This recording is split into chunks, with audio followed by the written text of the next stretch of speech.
What happens when a wife's trust is betrayed by the very man she vowed to love forever, and the one man she thought would never hurt her becomes her worst enemy? In a quiet town, a young woman's life was about to take a turn she never saw coming. It all started with an opportunity, an innocent job offer from her husband's boss. But this small chance for a better life would soon tear her marriage apart and lead to a deadly betrayal that no one could have predicted. Imagine living your life in peace, only for the foundation of everything you believed in to shatter in only split second. That's what happened to Liza.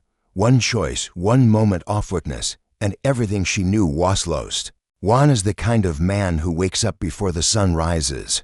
At just over 30 years old, he carries the weight of the world on his shoulders, but never complains. Born into modest beginnings, he's worked every day of his life to ensure that his wife, Liza, has everything she needs. He's not a man of wealth, but his pride lies in the hard work he puts in every single day. Sweat and grit, never stopping, never resting. His life is driven by the simple goal of building a stable future.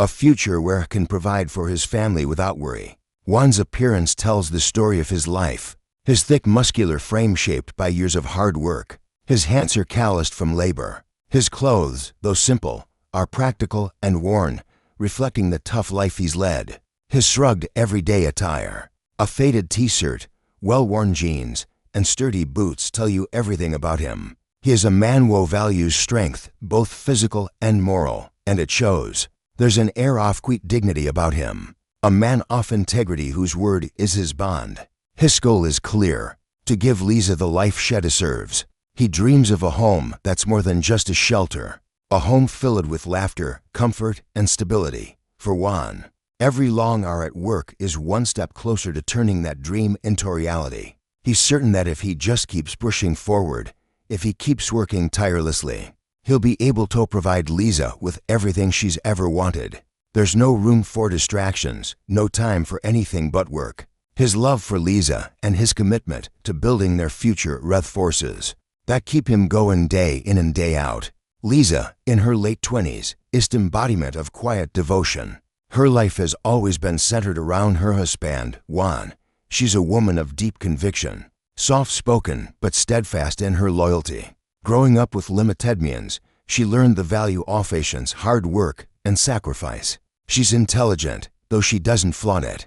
Instead, she uses her sharp mind to care for their home, keeping everything running smoothly, cooking, cleaning, and managing the little details that make their life together a little bit easier. For Liza, her world revolves around ensuring that Juan's life is as comfortable as possible. Liza's appearance is a reflection of her humble roots. She dresses simply with modest clothing that mirrors her quiet and unassuming nature. Her hair is usually tied back neatly, with no fuss as goes about her daily routines. Her soft brown eyes and gentle smile add to her quiet charm. She doesn't need fancy clothes or accessories to make an impression. Her beauty lies in her kindness, her calm demeanor, and thicker she puts into everything she does. Liza is a woman who may be overlooked by the world, but her devotion to her husband and their future is anything but invisible. Liza's motivations are simple but powerful. Her deepest desire is to support Juan in everything he does, to be his steady foundation as he works tirelessly to build a better life for them. She dreams of a future where they can relax, free from the worry of financial struggle. She longs to create a home filled with warmth and love, a space where they can both escape from stresses of the world outside. Liza, driven by the hope of providing a secure future for their family and protecting them from any hardship that might come their way. Her love for Juan is unwavering, and she will do anything to ensure they're able to build a life together, no matter how difficult that journey may be. Mr. Matteo is a man who has built his empire on power and influence. In his early 40s, he exudes the confidence of someone who has long known what it means to control people and situations. A successful businessman with numerous ventures under his belt, he commands respect and fear. But behind his polished exterior lies a ruthless side, one that is willing to bend or break the rules to get what he wants. With a reputation for being both charismatic and cunning, he knows exactly how to manipulate those around him. His wealth and status have afforded him everything except perhaps the one thing he truly craves: complete control over everyone in his life, a specialith he deems valuable. His wealth allows him to live a life of luxury surrounded by the finest things. High-end cars, exotic parties, and stunning homes. But what Matteo truly enjoys is the power he holds over others, and there's no line he won't cross to maintain it. When Juan, a loyal and hardworking man, comes into his employ, it's not just business. It's a game that Matteo intends to win. Matteo is the kind of man who instantly captures attention as soon as he enters a room. He wears sharp tailored suits that scream wealth, dark, elegant fabrics that fit him perfectly. His accessories, from expensive watches to designer cufflinks, send a clear message. Money is his language. With a well-groomed beard and carefully styled hair, Matteo looks every bit the part of the powerful businessman he is. His smile is easy, but there's always something unsettling behind it, a quiet threat hidden beneath the charm. Matteo moves with purpose, his every gesture calculated, his presence commanding.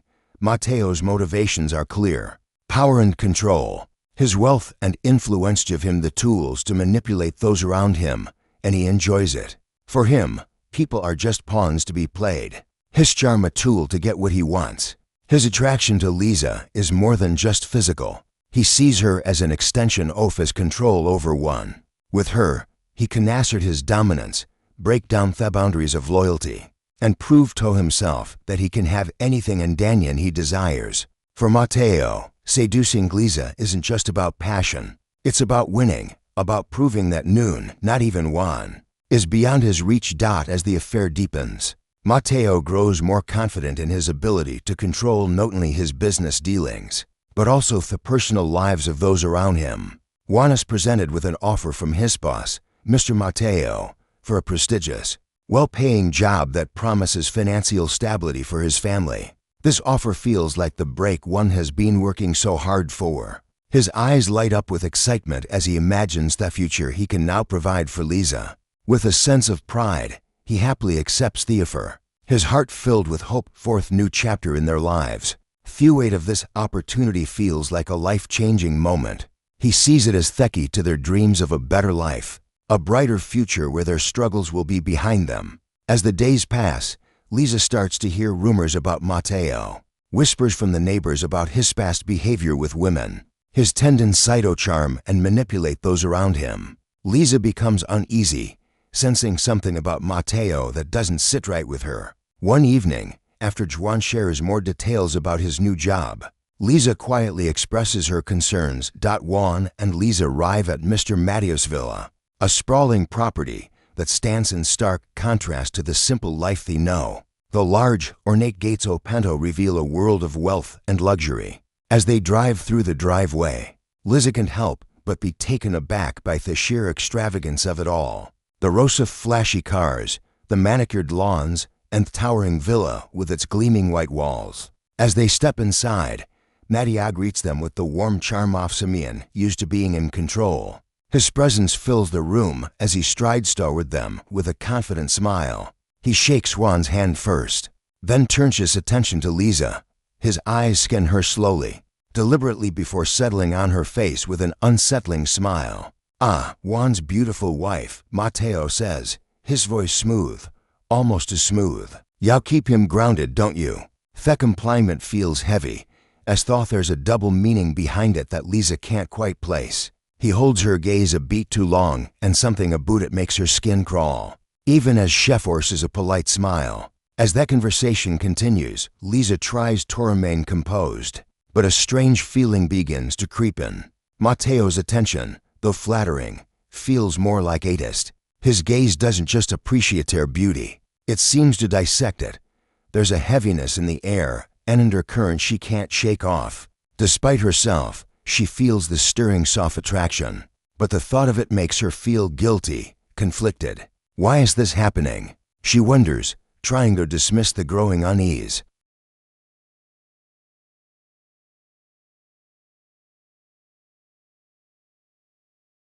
She quickly pushes the thought aside, telling herself it's just Matteo's charm at work. He's the kind of man who gets what he wants, and it's all part of Thegum. But even as she reassures herself, the discomfort lingers. The scene shifts slightly as Liza feels the weight of the situation sink in. The villa, once a symbol of success, now feels like a gilded cage. Matteo's every word and every look seems calculated, and Liza finds herself both drawn to his cherishment, repelled by it. She tries to shake off the feeling, focusing instead on Juan's excitement about the job. But the tension remains, thickening the air between them. Matteo begins inviting Juan and Liza to various high society dinner parties at his lavish villa. These events filled with influential guests give Liza a glimpse into a world she's never known. As she spends more time around Matteo, she finds herself drawn to his charm and wealth despite her growing discomfort. "Liza," he says with a knowing smile, "I've always wanted to know what it feels like to be someone like you, someone real, someone untouched by money." His gaze lingers, and for a moment, Liza feels the weight of his words. She forces a smile, unsure whether to laugh or feel uneasy. As few weeks go by, the dinner parties become a regular occurrence. Juan becomes more engrossed in his new role under Matteo, spending long hours at work and less time with Liza. This leaves her alone at Matteo's gatherings, and she starts to notice just how much attention Matteo pays to her. Matteo knows how to make her feel seen, something she didn't even realize she craved. He compliments her in ways one never has. The way he listens, the way his eyes seem to see past her modest demeanor makes her feel special, valued, something more than just a wife. Liz's loyalty to Juan begins to waver. While he is working hard, earning more money, and looking forward to the future, Liza is starting to feel something she hasn't felt in a long time: desire. Matteo's constant attention, his smooth words, and his ability to make her feel alive, wanted, and appreciated slowly begin to cloud her judgment.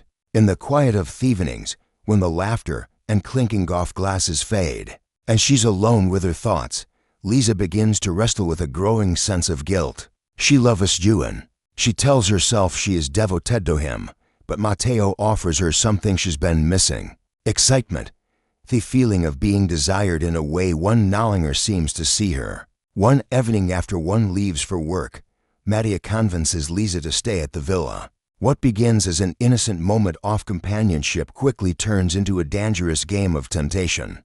The attraction Liza has been trying to endure finally overwhelms her, and the first betrayal takes place, one that she will struggle to live with. After a long dinner party, Juan excuses himself to handle some work matters, leaving Liza behind with Matteo. His charm seems to magnify in the quiet of the villa.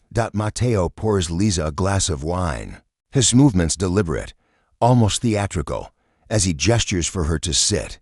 He speaks softly, telling her to relax, that she deserves a break. "It's just you and Menno," he says, his voice smooth like velvet, as if he's trying to create an atmosphere of intimacy. As the evening stretches on, their conversation grows more intimate.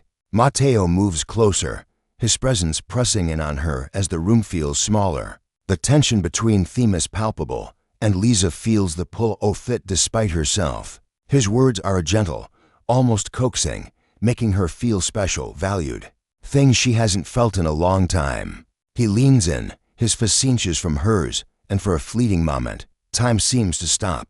The kiss comes suddenly, a brief touch of his lips on hers that feels like an electric shock.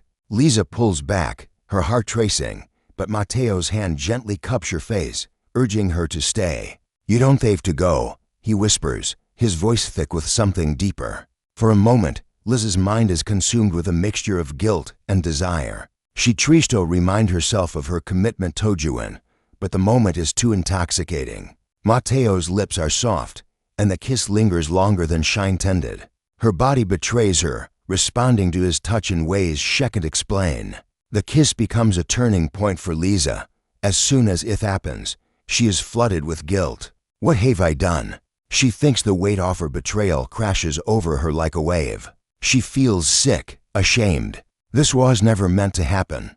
But as the adrenaline of the moment fades, a strange pull remains. The way Mattio's attention makes her feel wanted, desired, stirs something deep inside her, something she hasn't felt in a long time. She feels disgusted with herself for letting it happen, but also conflicted, because the intense emotions Matteo ignites in her are undeniably addictive. It's a morning like any other when Liza realizes something she can no longer ignore. She's late, the growing fatigue, the nausea that's been persistent for weeks. She can no longer chalk it up to stress or a passing illness.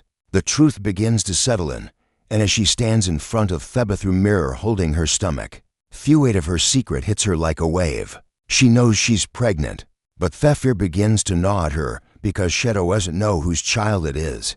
The timing is too close, the lines too blurred. Could be Juan's, but it could just as easily be Matteo's. And the uncertainty of the truth makes her stomach turn. Liz's heart races as she tries to make sense of the timeline. Herman flashes back to those moments with Matteo, those stolen kisses, feeling her in glances, and then the night spent with Juan, their quiet moments of intimacy. She tries to piece it all together, but the more she thinks, the more she fears that the baby might not W's. The very thought of telling him, the man she loves, terrifies her. What will he say? How can she face him when she's been unfaithful? And yet, how could she live with herself if she didn't confess? The guilt buries her, but the fear of losing Juan is a heavy burden to carry. Liza continues to hit the fair, hoping that time will somehow make everything right. She tells Juan she's pregnant, and the joy in high sighs is immediate. "We're finally going to have a child," he says, his voice filled with excitement, oblivious to the storm that's brewing beneath the surface. Juan begins to make plans for their future, imagining a home filled with the laughter of children, a dream they've both longed for. But Liz's guilt only grows. Matteo's possessives begins to escalate as he becomes aware of the pregnancy, subtly reminding her that the child is his.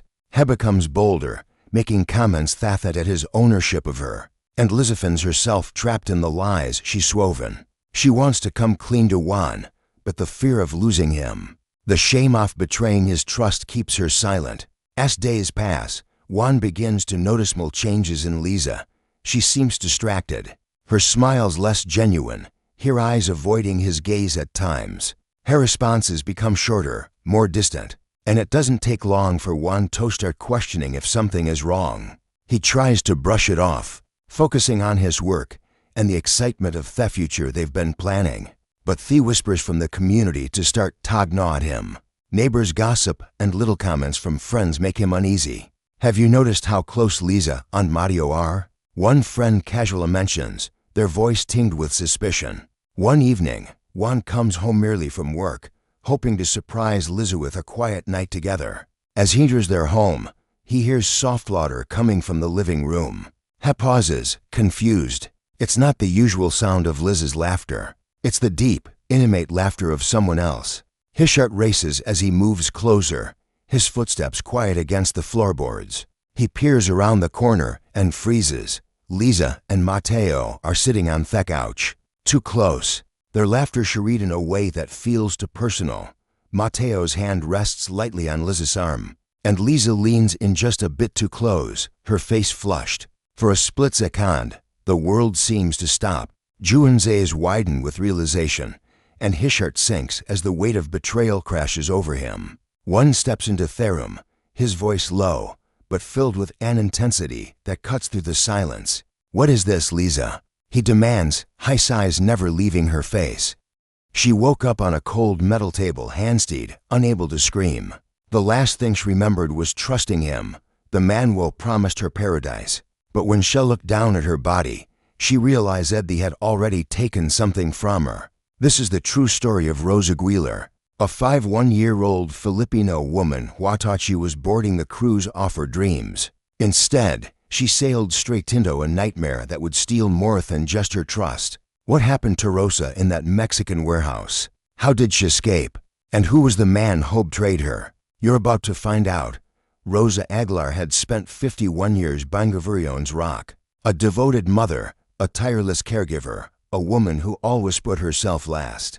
Born and raised in Quezon City, Philippines, Rosa had always been the pillar of her family, a single mother of 3 grown children, Lita, Paulo, and Nana, who relied on her for everything. For 15 years, she worked as a home health aide in Dubai, sending every penny she could back home to support them. She recently returned to the Philippines after her contract ended, but things weren't as she imagined. The warmth of home felt distant, the familiar streets now cold and uninviting. Divorced 8 years ago from an abusive husband, Rosa had fought alone to keep her family together. Now living in a small apartment in Manila, she felt like a stranger in her own life, lost, purpose fading, the weight of sacrifice heavy on her shoulders. For 3 decades, Rosa had lived for others. Her children's school fees, her elderly mother's medical bills, her siblings' emergencies. She was the family's lifeline. But who was Rosa's lifeline? At 51, Rosa looked in the mirror and didn't recognize herself anymore. The woman staring back had forgotten how to dream, forgotten what joy felt like without guilt attached to it. Her children were grown now, independent. They didn't need her constant presence anymore. And for the first time in her life, Rosa felt terrifyingly free. But freedom without purpose feels a lot like drowning. Her empty apartment felt suffocating, fuels closing in as she spent nights scrolling through her phone, watching other people's lives unfold while hers seemed to be stuck in neutral. The ache of realizing she'd spent decades surviving, but never really living. It gnawed at her. There was a growing emptiness she couldn't fill, like she was running on fumes, searching for something, anything different. Have you ever felt invisible in your own life? Like you've been playing a role for so long that you forgot who you really were underneath? That's where Rosa was, and that's exactly where predators like taunt. One evening in June 2018, Rosa stumbled upon a Facebook group, Filipinos over 50, living our best lives. It seemed harmless, welcoming, a community of women sharing recipes, travel stories, and encouragement. Rosa joined, hoping to feel less alone in this new chapter of her life. The group had over 12,000 members, women sharing stories of post-divorce adventures, solo travel, and starting fresh. For the first time in months, Rosa felt seen. She wasn't just a mother, a caregiver. She was a woman, rediscovering herself, and that's where she met him. Vincent Torres, 43 years old, handsome profile picture, a fitness enthusiast and life coach who posted inspirational quotes about living boldly and embracing second chances. He seemed perfect. Vincent's first message to Rosa was simple. I read your comment about missing the ocean. When was the last time you did something just for you? At first, it felt innocent. His words seemed like a genuine inquiry, a chance for connection. But slowly, Vincent's message began to dive deeper. He asked about her dreams, her regrets, her fears. He shared his own story of overcoming hardship, of finding peace after tragedy. A tale that painted him as a man who understood pain, who could relate to her. And then came the praise. For 3 weeks, Vincent became Rose confident.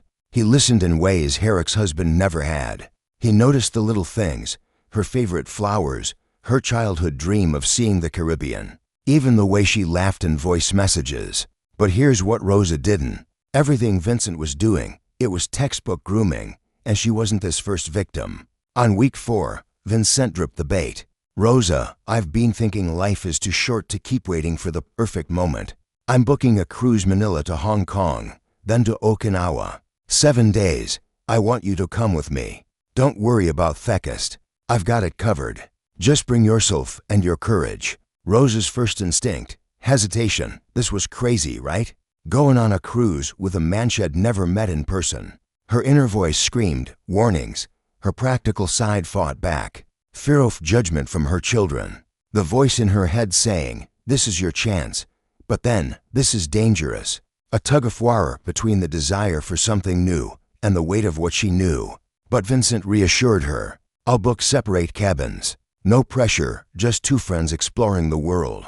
And then Vincent said the words that shattered her defenses. Rosa, you've spent your whole life taking care of everyone else. Let someone take care of you for once, she said. Yes, the 15th of July, 2018. Rosa stood at the Manila port, her heart racing with a mixture of terror and exhilaration. She wore a new sundress, her hair freshly styled. For the first time in years, she felt alive. The moment she saw Vincent in person, she felt a surge of relief. He looked exactly like his photos.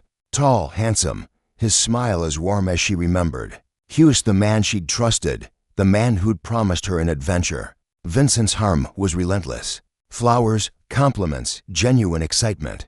It all felt so real. The first 2 days were a whirlwind of romantic dinners, dancing under the stars, laughter that made Rosa feel young again. For the first time in years, she allowed herself to dream.